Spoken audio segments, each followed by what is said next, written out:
Présent dans les légendes algonquiennes, Manitou Amic, le grand castor, un jour pourchassé par Whiskey Jack, a traversé le lac Nipissing et s'est rendu jusqu'à la grande île qui se trouve à la jonction des rivières des Outaouais et de la Grande Rivière, le Saint-Laurent. On raconte que c'est là qu'il s'est arrêté et qu'il s'est transformé en pierre, formant une grosse colline, aujourd'hui appelée le Mont-Royal.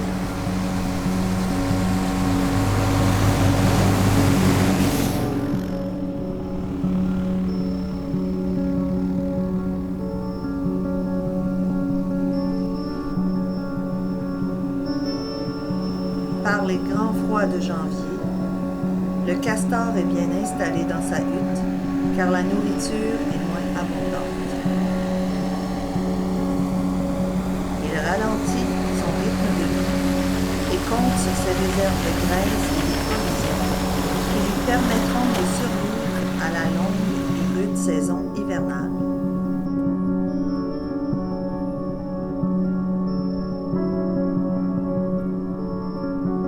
L'hiver est la meilleure saison pour trapper.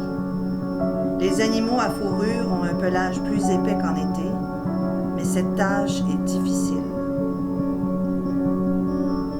Autrefois, avant de partir, le trappeur-coureur des bois devait faire son testament, car le métier était terriblement dangereux, et il était possible qu'il ne revienne jamais.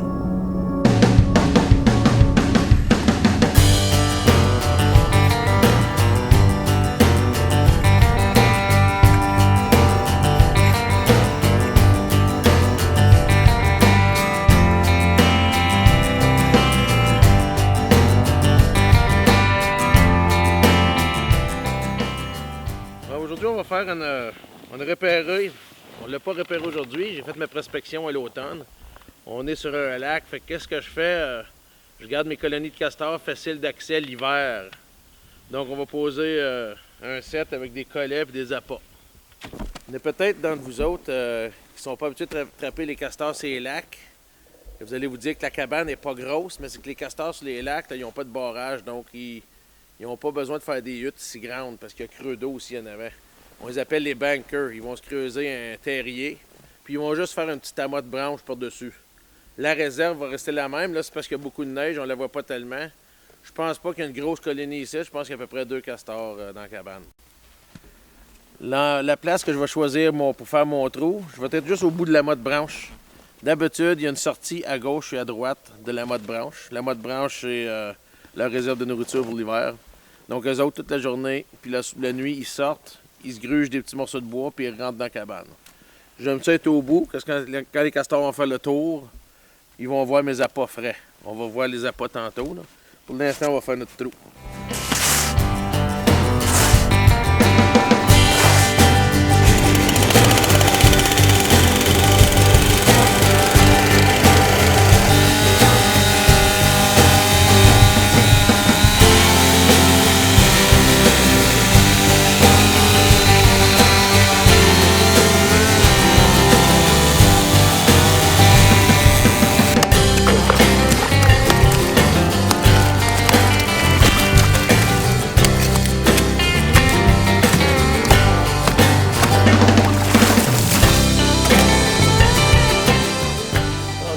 Je vais me trouver une pôle. Parce que faut prendre des pôles assez grandes parce que dans un lac, c'est à peu près comme dans les étangs. Ici, il y a d'une petite baie, c'est pas si pire. Là. Mais la pôle, il faut qu'elle soit en bois sec. C'est ça qui va tenir nos collets. C'est là-dessus qu'on va fixer les appâts. Fait que, premièrement, qu'est-ce qu'on va faire? On va checker comment il y a creux. Je peux voir ici le bout de l'amas. L'amas de nourriture, la réserve pour l'hiver. Je peux voir le bout. Donc, je sais que je suis direct à la bonne place. Qu'est-ce que je veux faire? Fait que là, on va voir la marque d'eau. Ça, c'est notre marque du ce que l'eau elle est. Il y a à peu près 20 pouces de glace. Moi, qu'est-ce que je veux? C'est que je veux que le top de mes collets soit 3 pouces de glace avec mes appâts. Fait que ça va juste être parfait. Je sais que ça ici, le top de mes collets juste ici. Pour appât, depuis le mois de novembre, que le lac est gelé ici, Leur amas de branches là, qu'ils ont ramassé là, est encore en dessous de l'eau. Depuis tout ce temps-là, elle est pas mal limoneuse. Donc, qu'est-ce que j'ai fait? J'étais allé me chercher des petits peupliers faux-trembles. Je coupe des petits bâtons. Les plus gros bâtons, eux autres, ils vont manger l'écorce. Mais qu'est-ce que je fais avec les branches? Je les attache ensemble. On appelle ça des bouquets. Ça, ils mangent tous les bourgeons, toutes les branches. Donc, je vais alterner ça sur mon piquet pour mes appâts. Parce que dans le fond, la pôle, c'est juste pour tenir les appâts. Donc, les collets, on va les attacher quand même après la pôle, mais ils vont être attachés à l'extérieur de la glace au cas que les castors mangeraient la pôle sèche quand même.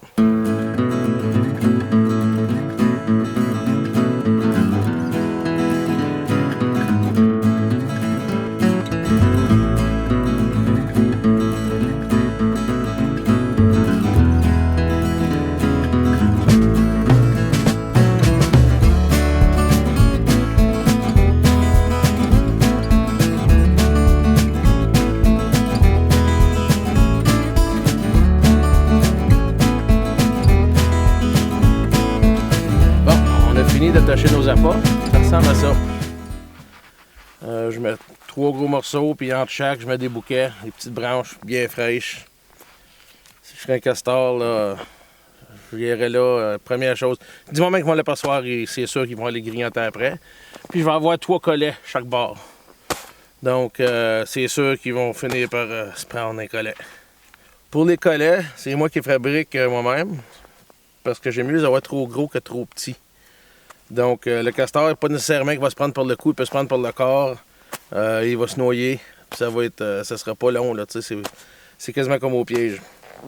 L'avantage de trépeau au collet, c'est que ça pèse rien. On peut partir avec 100 collets, 200 collets. Déjà, je les achetais mes collets, mais cet été, j'ai eu la chance de rencontrer un gars dans le coin de la Beauce. Mon chum Simon, des fûts PJS. Puis il m'a montré comment faire mes collets, fait que j'en ai profité pour faire des collets à castor aussi. Aussi simple que ça. Le castor va venir pour manger alentour. Il va se prendre dans un des 3 collets. C'est très rare qu'on va prendre 2 castors en même temps, parce que là, mec qui se prenne dans un collet, il va se débattre, il va fermer les autres collets. Mais c'est assez simple comme technique. Donc, il reste 5 à leur descendre dans le trou. Aller chercher un bâton pour un travers, pour le fixer par-dessus la glace. Puis le tour est joué. Il y a juste à attendre une couple de jours pour repasser voir notre installation.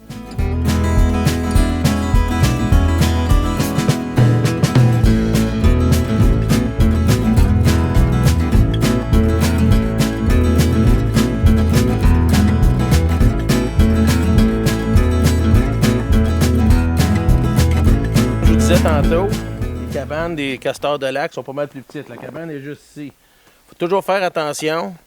Quand on approche, il n'y a pas de glace chaque bord. Parce que quand les castors sortent de la cabane, ils laissent aller des bulles d'air puis ils sortent tout de bien 10-15 fois par jour. Chaque. Donc ça gèle pas ou ça gèle peu. Les gars de ma grosseur sont passés, on va défoncer. Pas de danger, là. C'est juste qu'on va les pieds trempes, puis à moins 30, c'est pas intéressant. Comme j'expliquais, les cabanes, les castors des lacs, qui sont sur les lacs, ils ont des moins grosses cabanes que ceux dans les étangs. La raison est simple, parce qu'il y a plus d'eau, ils ne peuvent pas manquer d'eau. Donc, ils se creusent des terriers, un petit amas de branches par-dessus avec de la boue. C'est moins évident qu'une cabane dans un marécage, une swamp.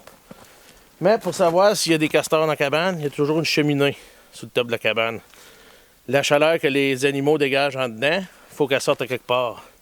Si on regarde au pied de la souche, l'épinette, là, tout le frima, là, ça c'est ma preuve qu'il y a un animal dans la cabane en dessous de nous autres. À voir le trou puis l'amas de branches, moi je dirais qu'il y a 2 individus, 1 ou 2 individus dans la cabane ici.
reste combien de temps pour ta saison de trappe?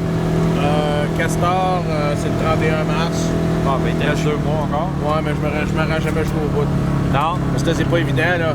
Février, il donne un mois plein de neige. Il y a déjà 2 pieds de neige, ces étangs Castor. Il donne un mois avec beaucoup de neige?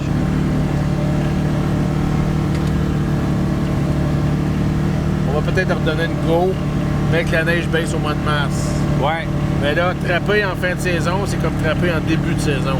La fourrure, elle déprécie. OK.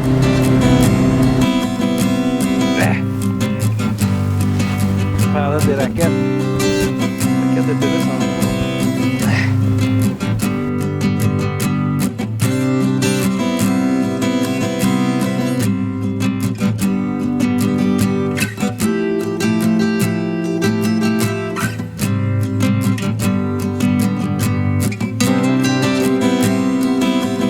Ça, c'est ma technique. Souvent, je vais utiliser cette technique-là dans les portes des sorties des cabanes. On se fait un frame en A. Je les attache en haut. Souvent, juste de la broche, mais cette année, j'ai commencé à utiliser des tie wraps. Ça va bien, c'est vite fait. Fait que je mets 2 tie wraps en haut pour les sécuriser ensemble. Tu les écartilles, tu crains ton piège. Tu descends dans les springs, puis tu l'attaches après les springs. Toujours le safety, parce que ça peut faire mal. Tout dépendant comment que la terre est molle, puis comment long tu veux planter tes piquets. Tu restes dépasser tes piquets ici. Ici, il n'y a pas gros d'eau, puis je veux que mes springs soient tout submergés dans l'eau pour qu'ils gèlent. Donc, je les reste juste dépassés pour que j'ai un bon grappin. Puis vous allez voir, quand je vais l'installer, je mets une 3e pôle dessus attaché avec une broche pour le bresser. Ça fait comme un trépied, si on veut. Fait qu'il va être canté un petit peu de même. Mon appât va se trouver peut-être ici. Puis bingo. L'eau, on voit la glace là, ici. L'eau était ici, sur le top des springs. Fait que le castor n'a pas le choix de passer là. Fait qu'on va le réinstaller. Puis je pense que ça va être une bonne pause pour le restant de la saison. Là. La cabane est assez grosse. Il doit y avoir 4, 5, 6 castors dans la cabane. Fait on va les prendre. C'est tous des castors full prime. Le cuir, la fourrure super belle. Donc on va aller réinstaller ça.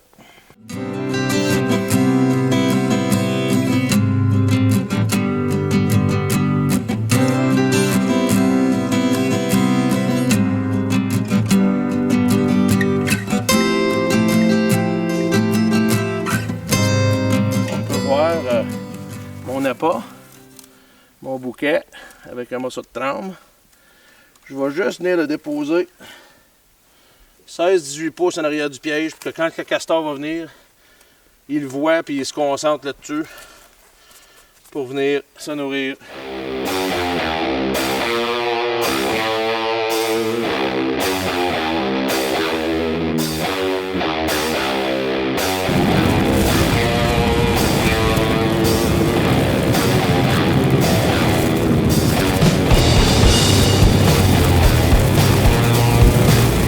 Là, on va être à 8-10 km. Ah, ben là, on s'en va étendre un piège de castor sur la run du lac Eureka. On va embarquer sur le lac. On va faire un swing set. Ça, c'est avec un piège avec appât pour le castor. On lui donne ça.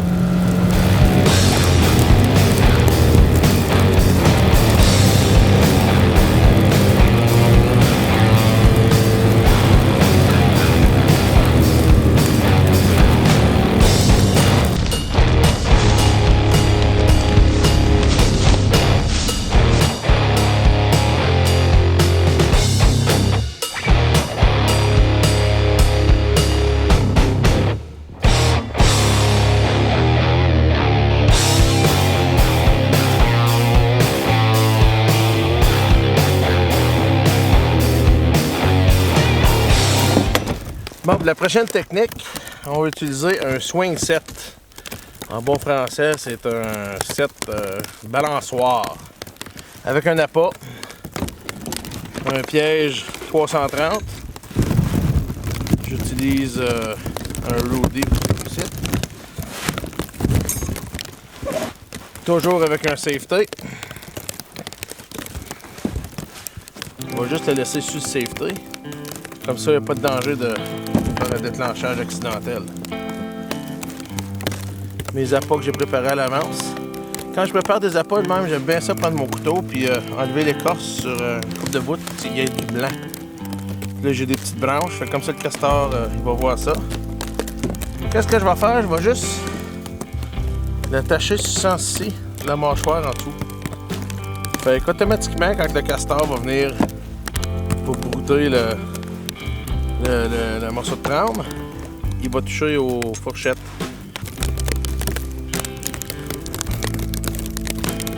C'est un peu plus vite fait que les collets.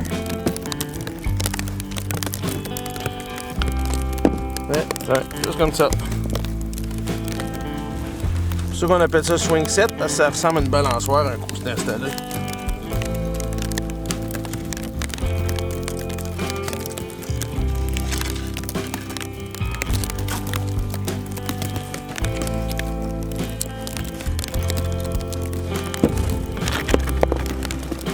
Là, on va ajouter le chien.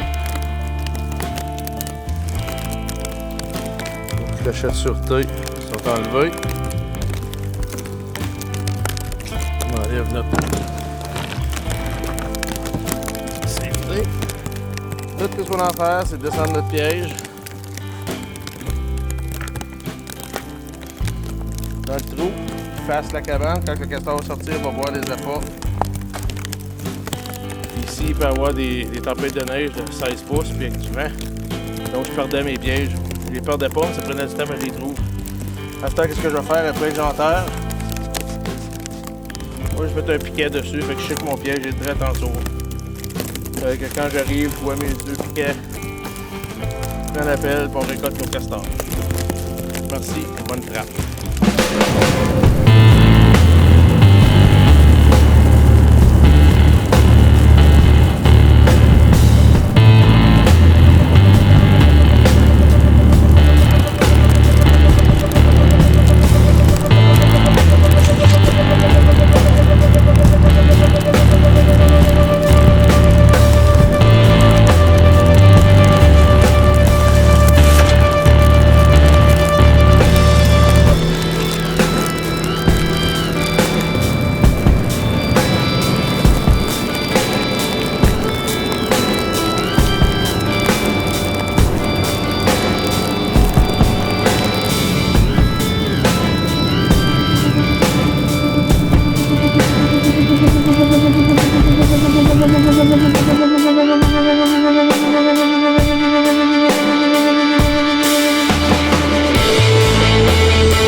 Bon, un déjeuner de trappeur avant de repartir.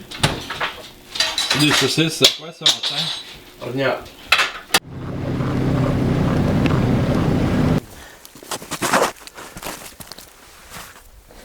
Si c'est pas dur, il donne 5 cm, il en tombe un pied.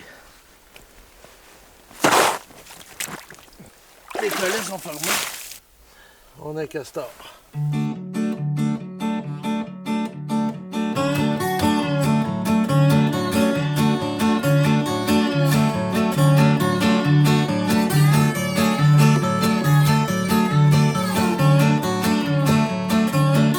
I'm so wild, baby, half a being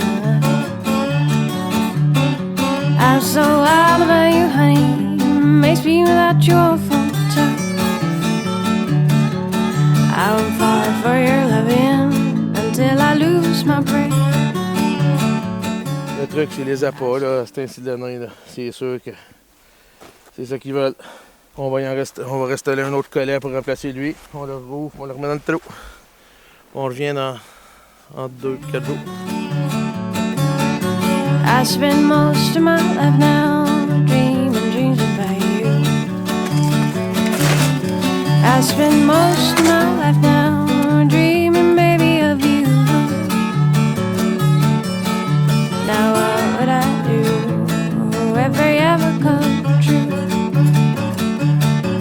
Still my answer is yes to whatever you say. Yeah, all my answer must be yes to whatever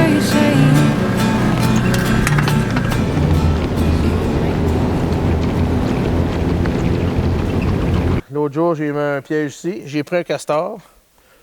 Je n'ai remis un autre cette semaine. Puis en plus, j'ai mis des appâts. 2 bouquets, puis 2 morceaux de trempe frais. Fait que si le castor il est venu, puis il a vu mon piège, il y a des bonnes chances qu'il soit dedans.